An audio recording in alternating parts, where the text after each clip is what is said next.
اگر آپ چینل پر پہلی بار آئے ہیں تو ابھی سبسکرائب کر کے بیل آئیکن پریس کریں اور رہیں باخبر۔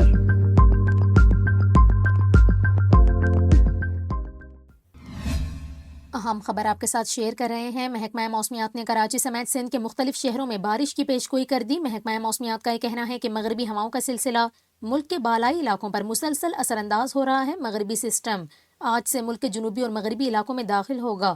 آج سے کراچی میں کہیں کہیں گرج چمک کے ساتھ بارش کا امکان ہے۔ محکمہ موسمیات کے مطابق بارش کا سلسلہ 2 روز تک جاری رہے گا، جبکہ بارش کے دوران آندھی چلنے کا بھی امکان ہے۔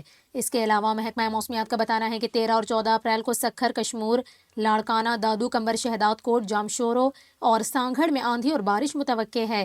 محکمہ موسمیات کے بیان کے مطابق اس دوران کراچی اور حیدرآباد میں بھی آندھی اور جھکڑ چلنے اور گرج چمک کے ساتھ بارش کا امکان ہے۔ ادھر آپ کو بتائیں کہ پنجاب کے کئی شہروں میں گرج چمک کے ساتھ بارش کے باعث موسم خوشگوار ہو گیا۔ محکمہ موسمیات کا یہ کہنا ہے کہ آئندہ 24 گھنٹوں کے دوران جنوبی پنجاب، خیبر پختونخوا، بلوچستان، گلگت بلتستان اور کشمیر میں آندھی اور جھکڑ چلنے کا سلسلہ وقفے سے جاری رہے گا، جبکہ چند مقامات پر موسلادھار بارش اور ژالہ باری بھی ہو سکتی ہے۔